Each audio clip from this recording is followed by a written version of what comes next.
Hi, good morning Luzon, Visayas at Mindanao. Magandang araw po sa inyo, ka-coffee. Si Digong talaga, ka-coffee. Abuso sa kapangyarihan. Ay, hindi man abuso pala. Takam na takam sa kapangyarihan. Alam nyo kung bakit, ka-coffee? Ilang taon na si Digong, di ba? At naabot niya na yung pinakamataas na posisyon, ang pagiging presidente. Ngayon, ang pinagbabalakan naman nila ngayon, ako sana hindi matuloy itong pagbabalak nila, no? Itatakbo naman po sa pagka-mayor, dyan pa rin po sa Davao. Ano ba naman yan? Ibigay nyo naman yung chance sa iba, hindi yung laging kayo na lang. Yes, malaki yung chance manalo. Pero parang give chance to others naman, 'di ba? Hirap na nga minsan tumayo, hirap nang magsalita. 'Di ba? Parang ano ba 'yan? Hindi ba pwedeng magpahinga man lang, mag-retire man lang?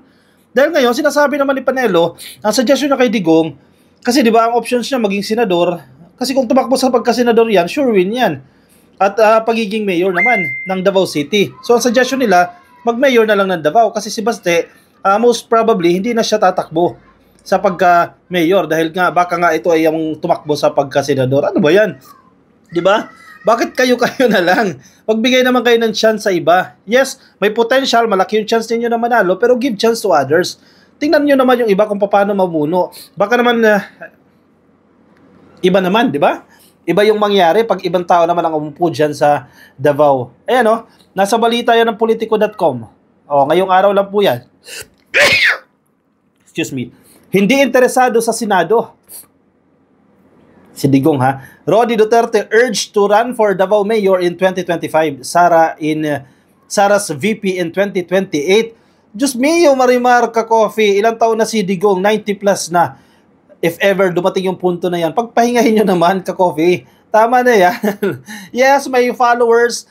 Yes, may supporters. Pero pagpahingahin nyo na, tama na yan. Huwag naman kayo masyadong kapit sa posisyon. Diba? Ang daming new breeds ng politicians. Sila naman, bigyan nyo naman ng chance yung iba. Bakit ba takot na takot kayong mawala sa pwesto? Ano ba? Kakasuhan kasi pag nawala sa pwesto dahil nagbibigay sa inyo yan ng immunity? Isipin nyo rin naman ang taong bayan. Hindi yung laging kayo na lang dyan.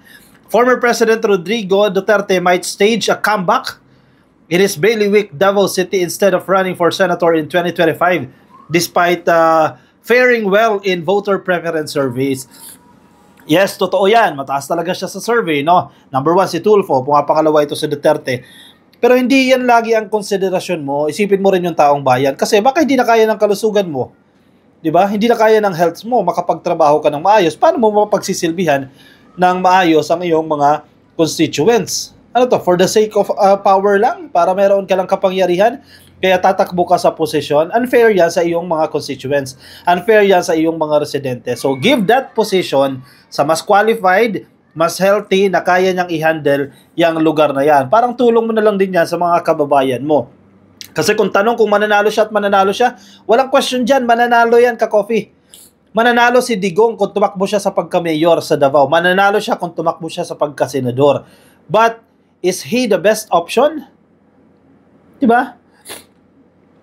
May followers pero hindi siya yung best option. Para yung nangyayari ngayon. O Robin Padilla, maraming followers yan, kaya nanalo yan. At naiintindihan naman natin ang demokrasya, ka-coffee. Naiintindihan naman natin ang style ng taong bayan, kung paano sila nakukuha sa mga campaign activities para maiboto sila. Duterte's former chief legal counsel, Salvador Panelo, told One News sa totoo lang, Thursday, June 20, that the former president is not interested in running for senator. Oh, tama yan, good news yan. Wag na siya tumakbo sa Senate. Diba? Kasi paano siya makikipagdebate dyan? Yes, magaling pa rin magsalita, abogado may background pa rin yan, pero yung kalusugan niya, kaya niya pa ba? Sabi ko sa kanya, kung ako lang ang masusunod, tumakbo ka na lang ng mayor.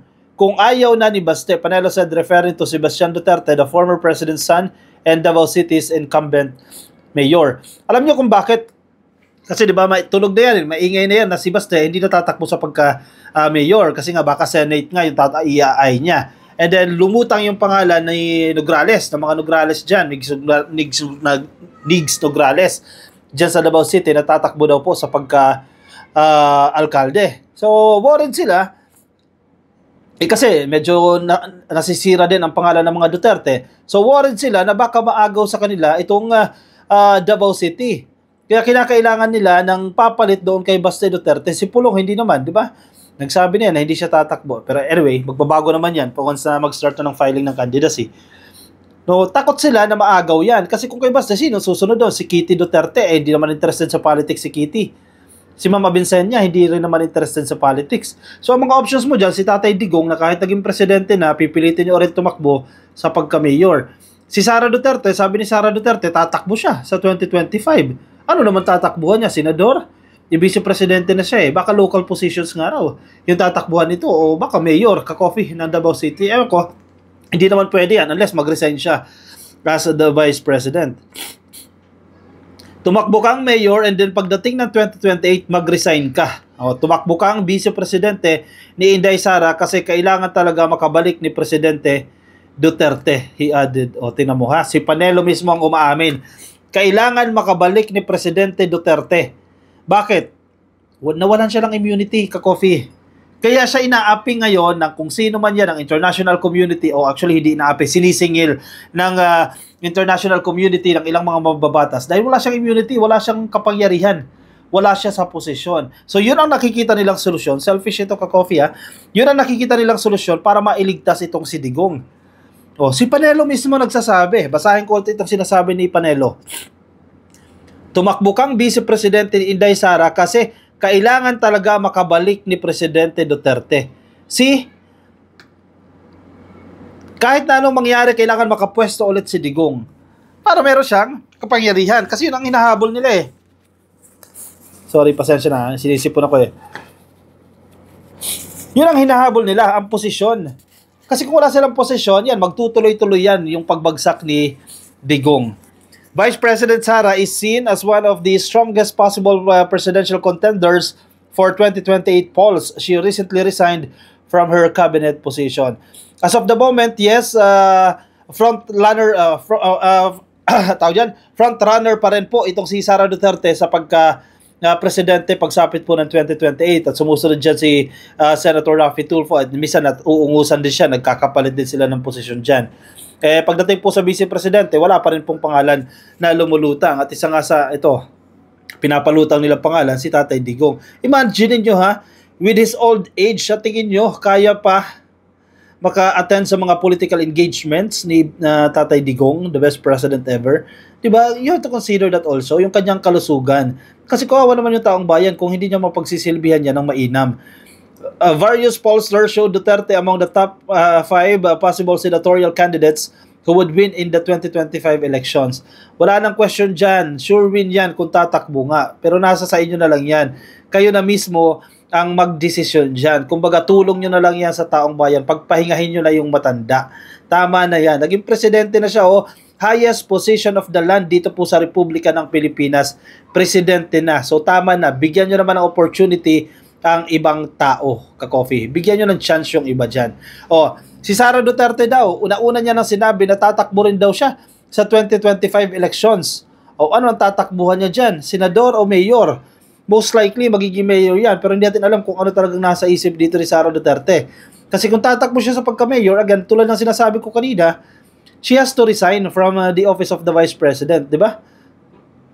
VP Sara and dating Education Secretary, kasi itong article na ito January 2024 pa. Kanya pong kinonfirma sa kanyang speech during her visit to the flood victims in Barangay Bago, Galera nitong January 23, 2024 that she will be running for the next election. Tingnan mo naman, hindi mo maintindihan itong mga tao na ito. Incumbent vice presidente ka na, tatakbo ka pa ulit sa susunod na election sa 2025. Wala namang re-election for vice presidency. Di ba, midterm election lang yan. Ano ba talaga? Hindi, ang gulo-gulo nyo. Ayusin nyo. Ang gulo nyo, ginugulo nyo yung taong bayan.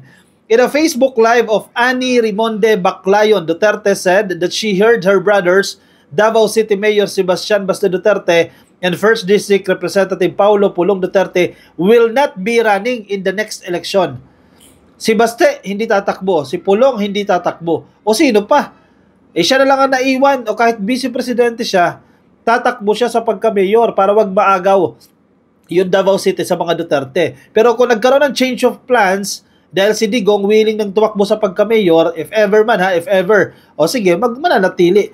Retain siya si Sara Duterte sa vice-presidente.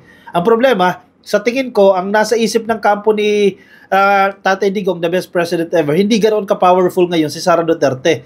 Kahit vice-presidente na siya, tingnan mo nga, nakukutya siya ng nasisingil siya ng Senado ng House of Representatives. So hindi pala ganoon ka-powerful yan. So ang target nila, the biggest plan, si Sara Duterte presidente sa 2028, vice-presidente si Tatay Digong, the best president ever. Kanino pa rin yung control dyan? Siyempre sa tatay pa rin. Frontal lang si BP Inday. Si tatay pa rin ang magkocontrol niyan pagdating ng 2028. Yan ay kung papayagan ninyong mangyari. Kadugog ko ang akong igsuon si Mayor Baste ug kaakong maguwang na si Congressman Pulong may sulti sila nga dili sila madugan na hindi na nga raw po tatakbo itong kanyang mga kapatid. Kaya sabi niya, that is why I am here today because I am running and campaigning for the next election. Yun, ang gulo-gulo naman yan. The next elections will be the midterm senatorial elections sa 2025, etc. Yes, alam nyo na yan, ka-coffee. Ano ba talaga? Grabe naman kayo sa kapangyarihan. Sobra-sobra naman yan. Magbigay naman kayo ng chance. Parang gusto nyo lang kontrolin. Tapos sasabihin nyo, ang mga Marcoses, diktador. Ang mga Marcoses, kapit sa posisyon. Sino ngayon ang kapit sa posisyon?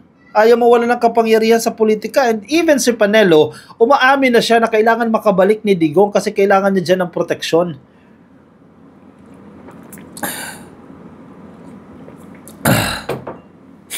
Malinaw yan, ka-coffee. Kailangan nila ng immunity dahil mabubulgar yung mga kalokohan nila during their terms. Ano kayo ngayon? Let the people decide. Sige, nasa taong bayan pa rin naman ang kapangyarihan dyan. Pero huwag kayo magpapabudol dyan, ka-coffee, sa kanila mga balak, no? Sige, ingat kayo na lang. Ingat-ingat na lang din tayo, ka-coffee, pagdating po sa halalan. Tiyakin na yung iboboto natin, makatutulong sa bansa natin, hindi makatutulong para sa kanilang mga sarili. Protektahan ang kanilang mga sarili, bigyan ng immunity ang kanilang mga sarili laban sa mga naniningil sa kanilang mga kasalanang ginawa dong sila ay nanunungkulan pa. Sige, comment your opinion, your reaction dyan sa ating comment box sa Facebook at sa YouTube. Kung nasa Facebook, please like and follow sa ating Facebook page. At nasa YouTube naman po kayo, please click ng subscribe at like lang po ng video na to para updated kayo sa ating mga bagong upload. Alright, sige, ako magpapaalam muna sa inyo, ka-coffee. Maraming salamat po sa pagsama sa akin. Kita-kits tayo mamaya alas 10 po ng gabi, Philippine time, para sa ating live stream. Alright, everyday po yan except Saturdays. Thank you, ka-coffee. Ingat po kayo. Nasaan man po kayong panig ng daigdig. Bye-bye!